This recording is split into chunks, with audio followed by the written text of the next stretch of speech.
Matapos matalo ni Luis Pantera Neri kay Naoya Inoue sa Japan at mabigong maagaw ang 4 na titulo nito.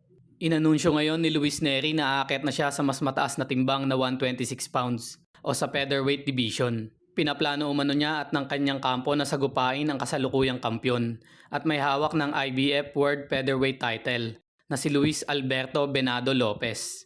Isang magandang bakbakan nito kung sakaling matutuloy.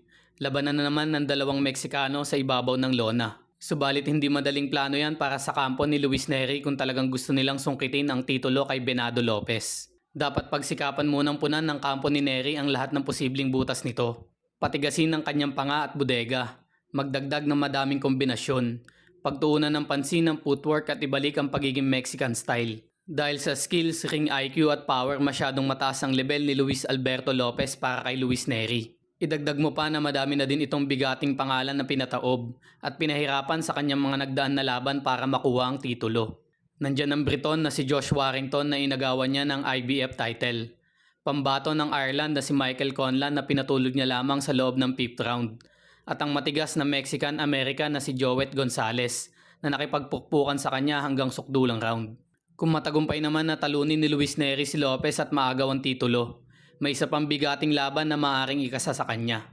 Pwede niya antayin ang resulta kapag natuloy ang bakbakan sa pagitan ni Ray Vargas at Brandon Figueroa. At ganapin ang kanilang rematch ni Brandon Figueroa sa featherweight division para pagsamahin ang IBF at WBC. Posible at malapit ito sa katotohanan kung sakaling magkasundo muna sa negosasyon ng kampo ni Vargas at Figueroa. Sapagkat alam naman natin na matagal nang hinahamon ni Figueroa itong si Ray Vargas. Dahil na kay Ray Vargas ang WBC featherweight title, habang na kay Brandon Figueroa naman ang WBC interim featherweight title. Sa kabilang banda mga kaboxing, Cuadro Alas, John Riel Casimero umangat ang pangalan sa ranking ng BoxRec sa super bantamweight category. Kung ating makikita sa bagong update na inilabas ni BoxRec, pangalawa na ang pangalan ni Cuadro Alas at kalapit na nito ang halimaw ng Japan na nasa number 1 spot sa super bantam. Pangatlo naman sa pwesto ang tinalo ni Naoya Inoue na si Stephen Fulton. Pang-apat si Sam Goodman. Pang-5 at pang-6 ang tinalo ulit ni Naoya Inoue na si Luis Neri at Marlon Tapales. Pang-6 si Murodjon Akhmadaliev. Pang-8 ang napapabalitang makakalaban umano ni Cuadro Alas na si Alan Picasso Romero ng Mexico. Pang-9 si Liam Davis. Pang-11 si Raiz Alim. At pang-number 15 si TJ Doheny na naibalita natin makakalaban umano ni Naoya Inoue sa buwan ng Setyembre. Subalit medyo magulo na ilabas na info na ito ni BoxRec. Paano naging pangalawa sa listahan si Cuadro Alas John Riel Casimero? Nakakatatlong laban pa lang naman ito sa super bantamweight division at hindi pa nakakahawak ng isa sa mga world title belt. Huling naging kampiyon pa ito noong siya ay nasa bantamweight division pa.